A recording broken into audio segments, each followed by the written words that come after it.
Welcome in to the A to Z Titan Postgame live show. I'm your host, Easton Freeze, riding solo. Once again, my partner, Sam Phelan, out with a little bit of a sickness. Can't speak today, so we're giving him the day off.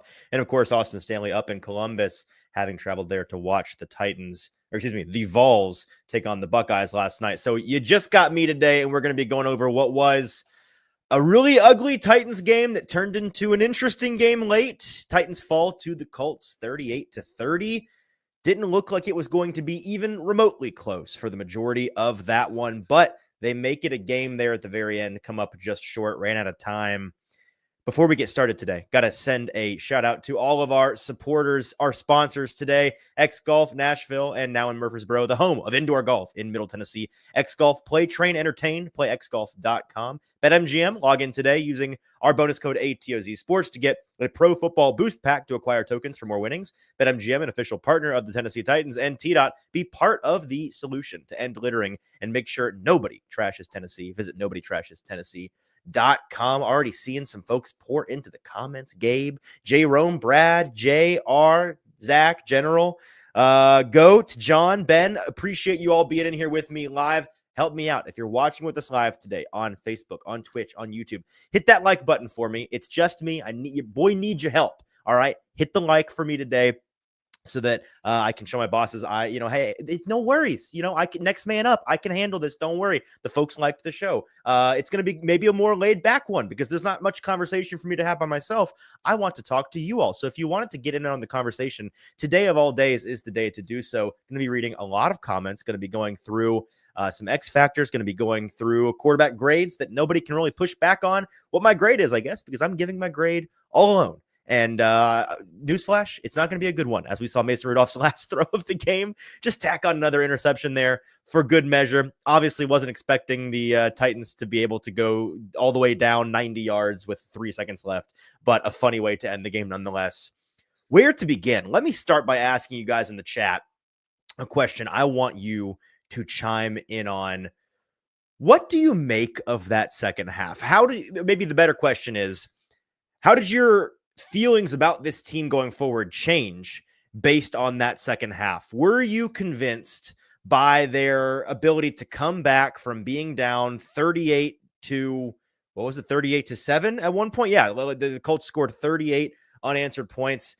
Titans, dire straits there at one point, down 38-7. They end up scoring, 23 unanswered to finish the game themselves to make it 38-30. So are you buying the Titans' ability to come back in this game? And maybe more than just buying it, does it give you any more faith than you had at one point in that game when you were staring at your screen 38-7? I'll share my thoughts and then we can dive into some of the comments here. I wasn't quite sure what we were going to talk about here in the post-game show there for a while. 38-7. What is there to say? Felt like a moment where an owner could, make an implosion decision, hit that big red button, blow it all up, whether that's after the season, whether that's tomorrow morning, mid-season, anything was on the table. It felt like there. And my personal thoughts about what should happen aside, it was impossible to look at that and say some heads could roll based on this game. A divisional loss in particular is the kind of thing that owners can get emotional about. And put simply, owners are usually just fans with a lot of money. That's maybe the dirty little secret about the NFL. So when you are really emotional about a game, they tend to be really emotional about a game. And when you look back to the end of the Vrabel era, we hear in the postmortem that it was that ugly loss at home to the Texans in the Love Ya Blue Oilers throwbacks that was really what did him in Amy Adams-Strunk's eyes. That kind of thing happens all the time, whether you hear about it or not. And so this felt like one of the moments where, oh boy, the big red button could be pressed. And then the Titans, they scored 23 unanswered. A lot of that was, I'm not going to sit here and tell you it was a masterclass of offense coming alive. Obviously, the Colts were playing a shell defense for a lot of that. They were up 4 scores at one point. They were in total control of the game. They were at home just trying to get out in one piece. And I keep glancing aside here because Titans fans, if you don't have a second screen on right now, watching the end of this Panthers-Cardinals game, I recommend you do so. Tied up 30-30, going to overtime. A Panthers win would do numbers for the Titans. Draft order, they get to move up and would finish at worst 4th at the end of today's proceedings. But The thing about this game that I have a hard time reconciling, yes, in the second half, a lot of their points came on shell coverage. It really wasn't until that last touchdown drive until we saw the Colts get back into a more traditional defense and the Titans had to score a real honorable touchdown, if that makes sense. But nonetheless, every time I think this Titans team has completely given up on each other, given up on their coaching staff, given up on the vision for this team, they changed my mind. They proved me wrong. And there have been a couple of times this year that are like that, right? Think back to the beginning of the Washington game, first quarter, Washington. First quarter and change, they were up 28-0, right? You felt like this is when this cheap suit is folding. This is when this team implodes on itself. And then they fight back and they make almost a game of it, to be fair, right? In this game, kind of a similar story, right? 38-7. They come fighting back to end the game. You've got key plays from big players. Calvin Ridley not giving up. Jeffrey Simmons not giving up. Guys fighting through it. And guys that are getting injured, leaving the game, coming back and fighting through it. I mean, holy cow. That's narrative we won't even get to today, but the number of Titans injured in this game. Shout out to that Indianapolis Lucas Oil Stadium turf, I suppose. Brutal, brutal day for them injury-wise. They just kept fighting for what they believe in with this team. And I'm not here to tell you that they're right to do so. This may be a failed experiment in the end. The Brian Callahan, Rand Carthen regime may not work out in the end.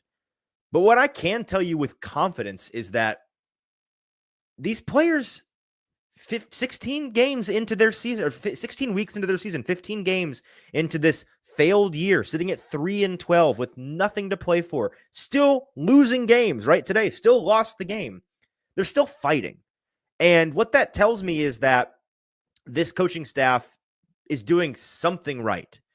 That is not to say that this is a good day for them. This is not to say that there aren't a lot of questions to ask. There are, and we're about to ask them, especially on the defensive side of the ball, because, I mean, holy cow, the Titans offense, they scored 30 points today, right? 38 points. Like in the Jacksonville game where we said, guys, the defense wasn't great today, but they only allowed 6 points to the Jacksonville Jaguars. This game's on the offense. I feel pretty confident in saying this game, guys, the offense, not great today. Absolutely not. The Mason Rudolph thing was, But the defense allowed 38 points. You know, what are you supposed to do with that, right? And so the roles kind of flipped there. And so I just don't know what to make of this kind of performance, because it felt like the kind of thing where you could maybe close the book, flip the page, enter a new chapter for the Titans as, okay, they've given up. This locker room has lost faith. These star players are no longer playing for their guys, playing for their coaches, playing for the vision of this team. And they proved that wrong. And so that's the thing that I'm most curious about.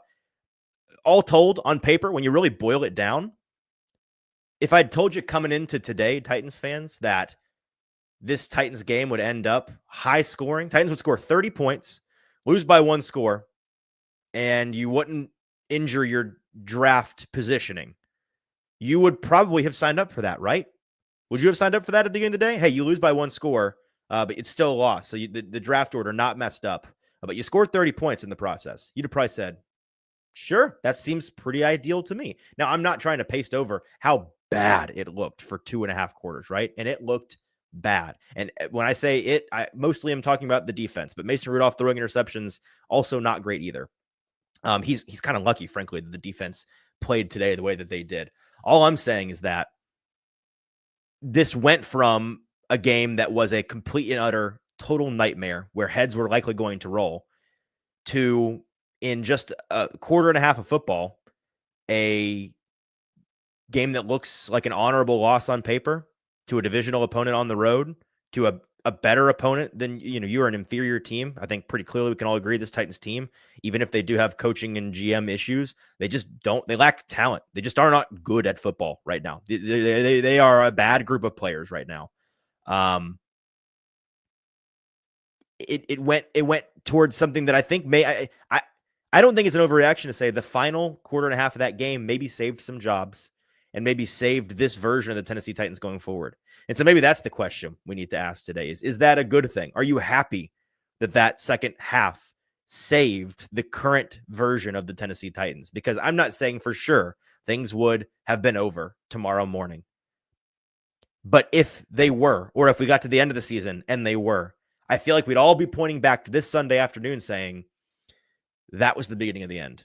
That was probably when Amy Adams Strunk made up her mind. That was probably when the idea of cleaning the slate completely came into the picture. And so that's what I find most interesting about a game that was so ugly for so long and then a surprising fight there at the end. Going to read a bunch of comments here. So let's see what you guys, I know I've been ranting for a while here, a little cold open for you. Let's see what you guys are saying here in the comments. Taylor says it has everything to do with the Colts letting off. I agree generally that getting back into it in the first place did. That last drive, I think, was more of an honorable touchdown, but your point is well taken. This is a lesson on the Colts side of things, a lesson in not taking your boot off of the neck of your opponent, right? Because this is exactly what happens. There's still NFL teams and NFL players. This kind of thing can happen if you start to play really soft and, you're pulling Jonathan Taylor a little bit early in the second half because he's already got a 200-yard rushing day. You think you got it locked up. You end up having to put your guy back out there. It's always bad news when you start pulling starters and then you have to put them back in before the end of the game. That means that things didn't exactly go the way that you thought they were going to go. Let's see. What else do we have here in the comments? Andrew says, it feels more like an indictment on Indianapolis and less to do with this team's skill to come back. I agree that skill, absolutely. It does not have to do with their skill, their talent in coming back. The only thing about the comeback that I care about is not that, wow, it was really impressive the way they did that. I can't believe they managed to do that. No, I have no problem believing how they were able to do it. They were playing a bad defense that was playing soft, right? That's how they did it. It's the fact that they were willing to continue trying so hard to do it, right? It was the fight that was what was interesting to me. And so I think that clarification is important. Chris says, no, the Colts let up. This was not close. Josh says he turned it off. I'd imagine you are not alone in that, Josh. Let's see. Kick it to the King says fake Titans fans turned off the TV at halftime, then turned it on when someone says to them it's 30-38. Generally, I agree that turning off the TV when your favorite team is playing makes you a soft fan. But there's that soft word. But you know what? Today, if I wasn't being paid to watch that game, I had at least to put the red zone on the big screen. Let's say that. Maybe the Titans would be the second screen. Corner TV screen would be what my play would be today. Let's see here. Anthony says top 3 pick now. I don't know if that's for sure. Let's check Tankathon together. We're still pending, I believe, unless I've missed it. We're still pending the end of the Carolina Panthers game.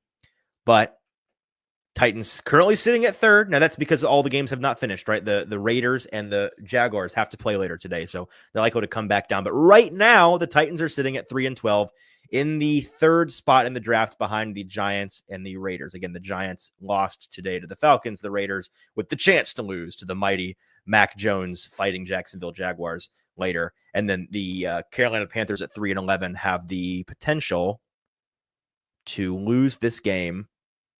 And yes, potential to lose this or to win this game rather and help the Titans out. So the Titans are going to finish today at 3 or 4, it looks like. Because they actually, I think they could get up to 2nd today if Vegas loses, because their strength of schedule is 510. The Jaguars is 476, which means they have the hardest strength of schedule. So I guess if Carolina loses and the Raiders, Carolina wins and the Raiders win later today against the Jaguars, the Titans could be sitting as high as the number 2 spot, according to Tankathon, to the end of the day, which brings the quarterback conversation into some more clarity for the Titans. Maybe it brings the drafted quarterback argument a little bit of firepower, a little fuel on that flame. So we'll keep an eye on that. And of course, the Panthers right now, just to give people an update if you're tuning in with us and not watching that game. Overtime, the Panthers defense has the Cardinals pinned inside their own 10, but Kyler Murray just scrambled, so they're out to about their 25. All right, back to the comments here. Jordan says, yes, he's buying it. The defense he is not buying. The offense he is buying. Fair enough, and we'll share some defensive numbers here in just a second. James says this was a prevent defense on their side and a run defense that tucked, I'd imagine he means sucked, on ours. Let's just go ahead and look at some of those numbers from today. How about? Let's see what the Titans managed to do defensively as I pull these number up. So the Colts today, 335 yards of rushing offense in this game. Could have, frankly, had a lot more, I think, if they had wanted to, if they kept their starting running back in the second half. That I'm going to pull up a highlight from my buddy Nick Suss, who tweeted this earlier, and I saved it because it was an important bookmark. Earlier this year, we saw the Commanders run for 260 or 70 some odd yards against the Titans, which was the worst since a Texans game in 2018. The Titans have somehow managed to blow that out of the water just, 2 weeks later? They've managed to do that? No, 3 weeks later, they've now managed to do that. So as Nick Suss points out, this is the first time the Titans have allowed 300 rushing yards in a game since, technically ever. Last time the organization, the Oilers, gave up 300 plus on the ground in one game was October 24th, 1965. And I'll have to reconvene with him to see what that exact number was. He says 300 plus. What was that number? Because in this one, 335, I'm wondering if that is now maybe the all-time record for Titans-Oilers yards allowed.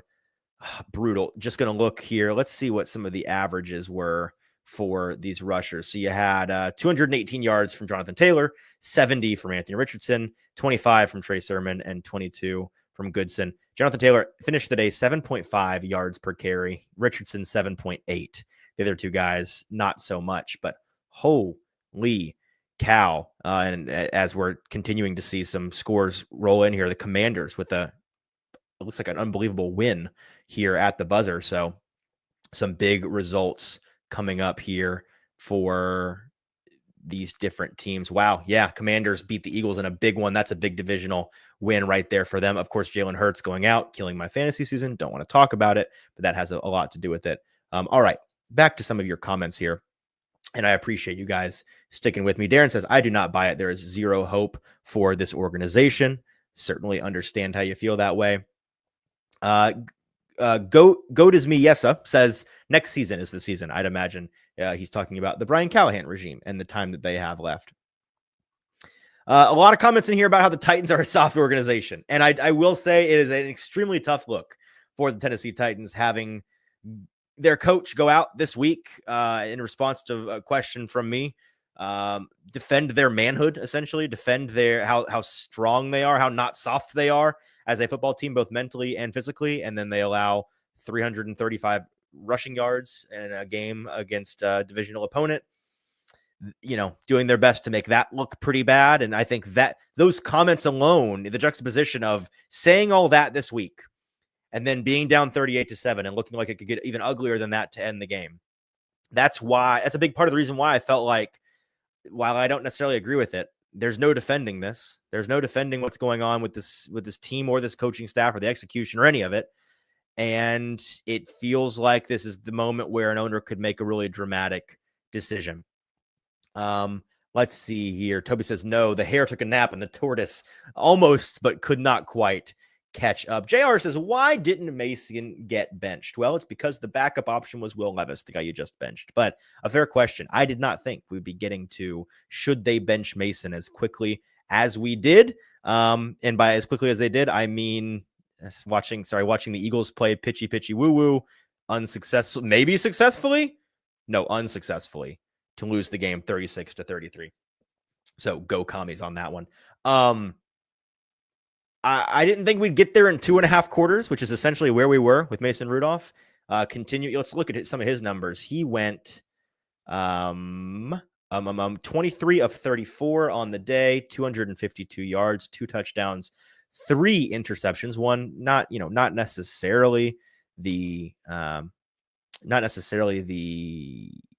last one all that fair, I think, but a 72.2 rating. That feels a little bit high based on what we watched, frankly. Again, a lot of those completions, a lot of those yards coming on the 2 or 3 drives when they were facing a shell defense. By the way, speaking of total completions for Mason Rudolph, this reminds me, if you watch the A to Z Titan pregame show for no other reason, you should do so in order to get these bets that I'm slinging.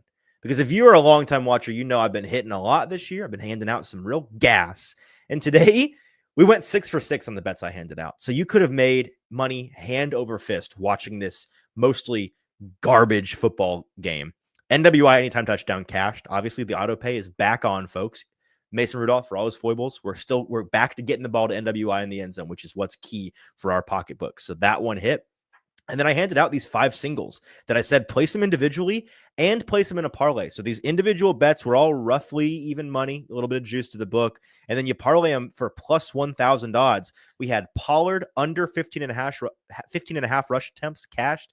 Rudolph over 20.5 completions cashed. Okonkwo over 2.5 receptions cashed in the first 2 drives. He had 9 receptions on 11 targets for 81 yards. Another monster game for Okonkwo. I'd imagine we'll probably be revisiting his props next week. Calvin Ridley, 50 plus receiving yards. That cashed easy in the first half. And then Tajay Spears, over 11.5 receiving yards. All it took was one big catch and run for us to cash on that. So that's a plus 1,000 parlay cash. That's 6 individual props cashed. That's big money for me. I hope it was big money for you because we handed all of that out pregame. I handed all of that out pregame. Let's check. Josh Wiley was the prop, that the one thing that Austin gave out. And I regret to inform you, he had no receptions. So Austin's prop did not cash. My 6 did. Okay. Moving on to some more of your comments. Big news, just continuing to keep you updated here on the Panthers game. The Panthers defense has forced 4th and 28 for the Cardinals, punting from their own end zone right now. The Cardinals do get the punt off, but there's about half of overtime left, so 5 minutes and change for the Panthers, who now have the ball at just across the 50-yard line into Cardinals territory. So all they have to do, Bryce Young has to get them into field goal range here to win and help the Titans out big time in terms of their draft order. So if you're looking at the future draft order situation for this Tennessee Titans team, you can at least hang your hat on that being a good thing today, as the Jaguars and the Raiders just kicked off. So if you watch that game this afternoon, of course, be rooting for the Las Vegas Raiders to upset the Jacksonville Jaguars. The Titans, obviously, next week against the Jaguars in Jacksonville, have the opportunity to lose to them and really help their draft status and be in that number 2, number 3 for real conversation. So a lot to look up at there. Let's see. Seeing a lot of comments here about how the Titans are picking 3rd.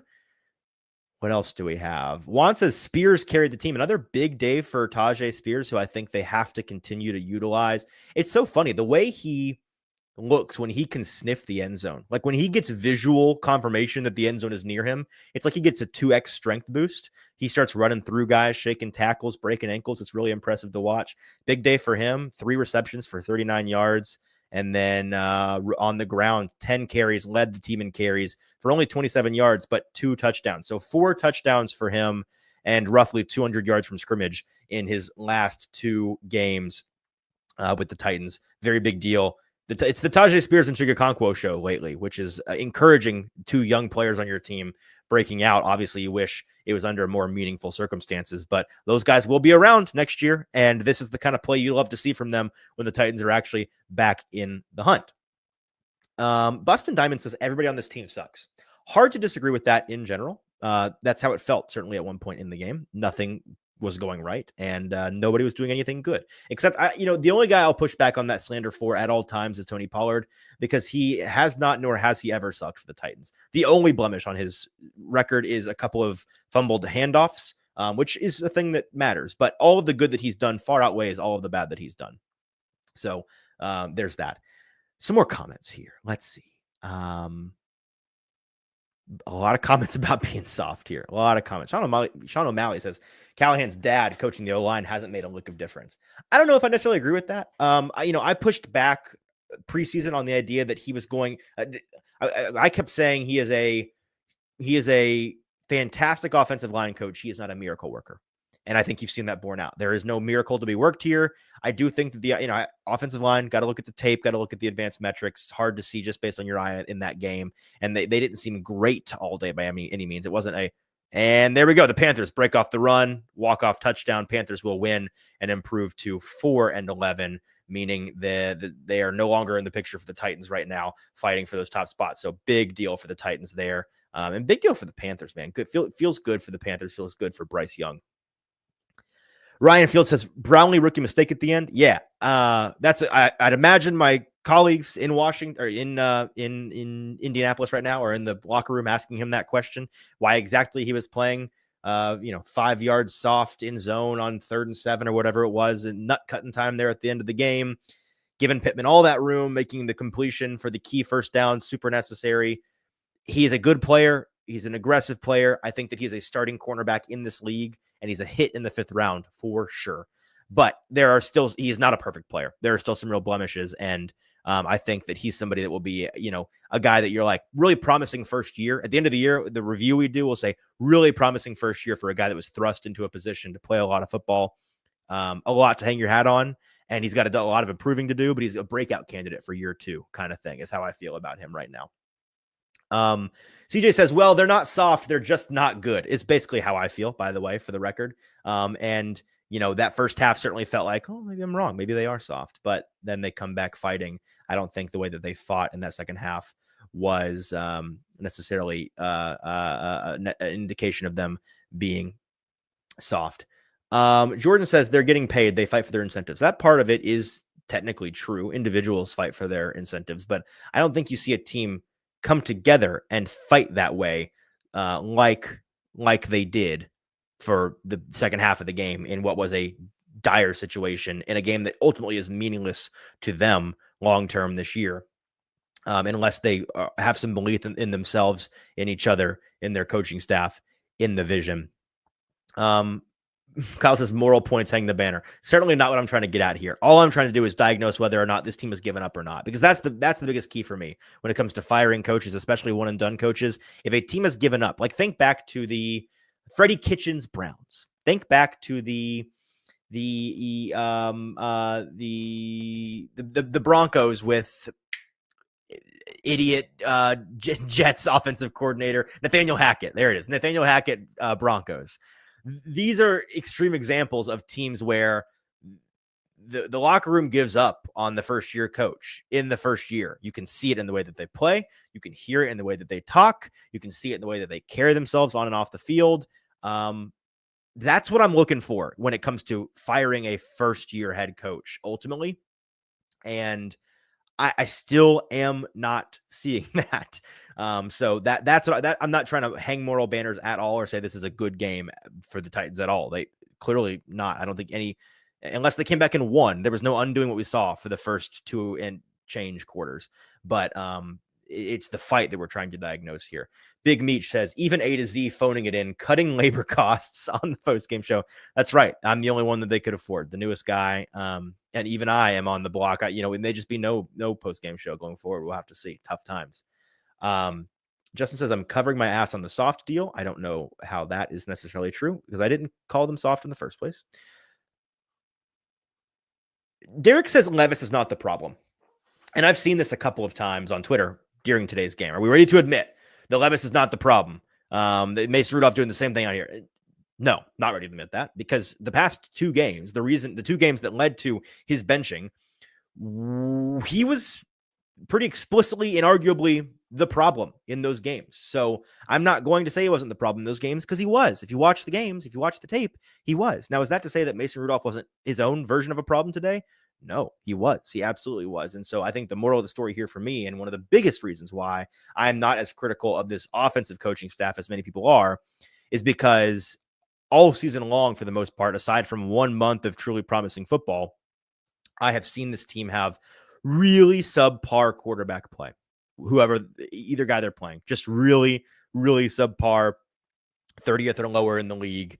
And so, they just, no first-time head coach in the history of head coaching is able to make chicken salad out of chicken, what with that. I can't think of a coach in their first year who had truly abysmal quarterback play, making it work somehow, some way. And so that's why I don't hold as much against them as a lot of fans do. And so Derek's saying Levis is not the problem. He was the problem, but benching him wasn't necessarily the solution either, because your other options are not solution caliber players. Let's just say it that way.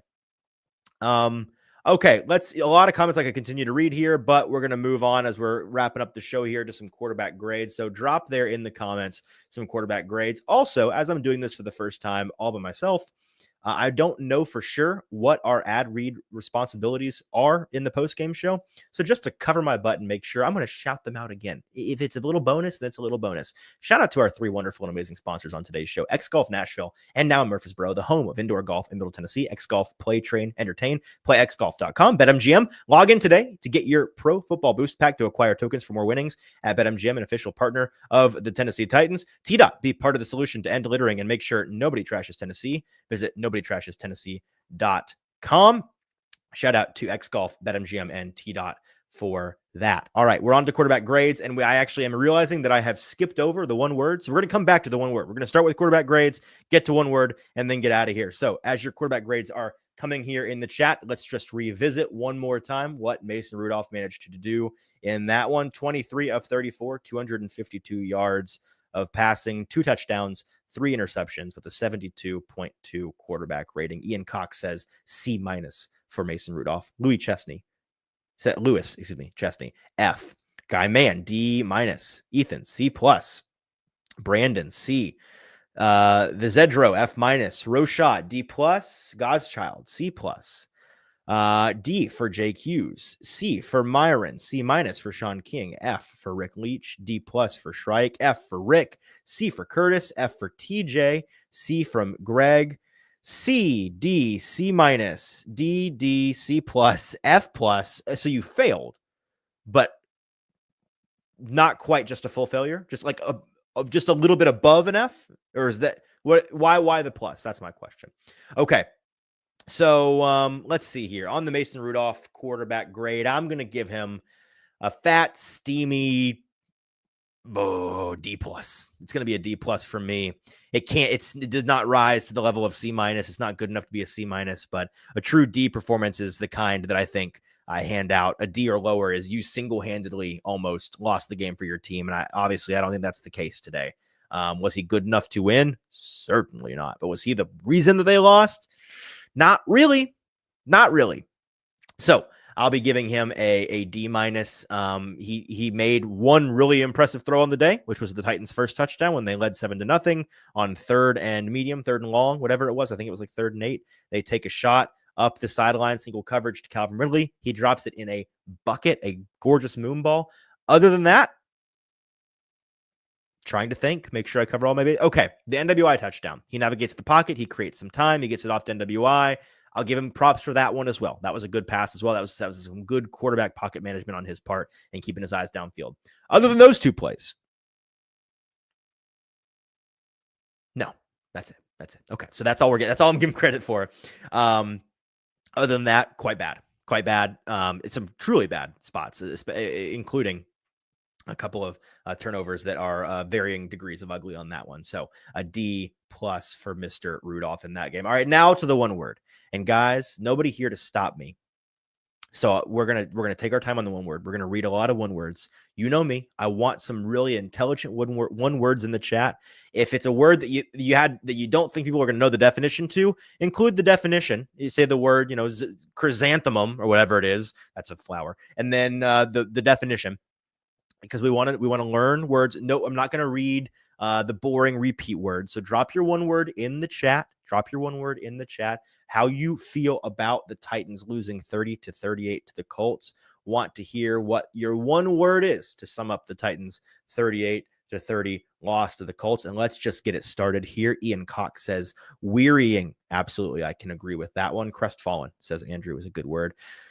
Loser paloozer, says Rick's not a word I've heard before, but I like it. I might add that to the Rolodex there.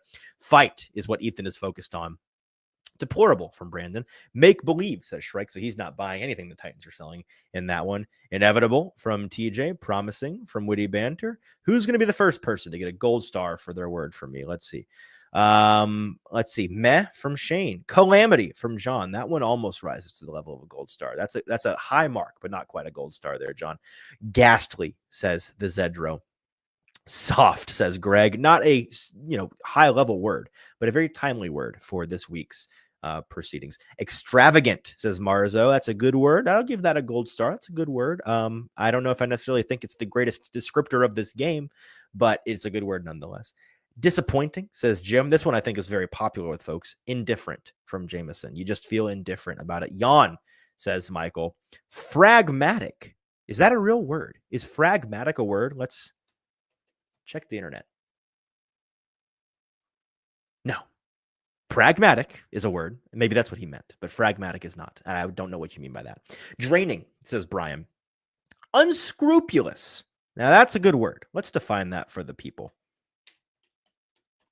Is a prefix you can put on there? You can. Having or showing no moral principles, not honest or fair. So I think if I'm interpreting what you mean here, chill mode, by unscrupulous, I think you mean that was maybe a dishonorable way to play the game from the Titans, the way that they went down big, and then maybe some of the phony baloney points they put up on the board, an unscrupulous performance from them. Rumpus, says Greg. Flotsam, says Kenan. Okay, not sure how we're using that here. Enervate. Let's define enervate for people. Enervate means to cause someone to feel drained of energy or vitality, weakened. Now, that is a good word, Dylan. Gold star on enervate. I like that. Was an enervating performance from the Titans. Flatulence from Toby the Titan. Caca from Justin. Fraudulent from Nick. Can you really be a fraud if no one believes in you in the first place? That's my question. I don't know. I kind of think no. Cursed, says Ryan. As a fan, I'd imagine you feel that way because kind of seems like you are. Exuberant on getting a high draft pick. Fair enough. Treacherous, says Sean. Autopilot from Darius. In the first half, certainly felt like they were on autopilot. No doubt about that. Superficial from Mr. Jones. I'll give that a gold star. That's a very good one. Charzer, as in Charizard. That's the only, I don't know what is. Let's see if Charzer is a word. Charzer. Let's define Charizard. No, it's just Charizard results. So that's not a real word. Discombobulated. Enticing, debilitating, roller coaster, incorrigible. Here, Zenzi, gold star, big gold star for Zenzi. Incorrigible, good word, I know, but I appreciate you putting the definition in here, so I don't have to look it up. Not able to be corrected, improved, or reformed. An incorrigible performance. So I think this is probably mostly in reference to the way that the defense played, the way that the run defense played, and incorrigible is certainly how I feel about that run defense performance. Great word from Zenzi. Absolutely agree with that one. Excruciating from Kaz. Jekyll and Hyde from Robbie, just shoving it all into one word. FanDueled from Edward. Hopefully that means he followed the bets that I handed out pregame. Shout out to Edward and anybody else that followed there. Rashad says, yes, he did mean pragmatic. Okay, fair enough. Pragmatic performance. Fair enough. Egregious. Bamboozled. Brutal. Flotsam as in wreckage. Okay, so that's what flotsam mean. I knew it was a nautical word because that's the name of one of the eels in The Little Mermaid, fun fact. But other than that, I had no idea what it meant. So a nautical wreckage of sorts for the Titans. Fair enough. I think that is an accurate descriptor of that game. Furry, soft, and kitty, all in references to the soft talk there. Execrable from Mr. Jones. Lackadaisical, not positive that's how you spell that, but point taken. So there we go. Those are our one words. Good showing from the words today. A couple gold stars to give out. My one word, which usually I have a moment to think about because I have a guest, I have a co-host to help me. But off the dome here, I will go with, this is a simple word, but it really is just how I feel right now. Whiplashed, or maybe confusing. Confusing is even more simple. But I mean the same thing with both words. So since usually we get two words on here, I'll answer for me and my invisible co-host. Whiplashed and confusing are the 2 1 words from today's show.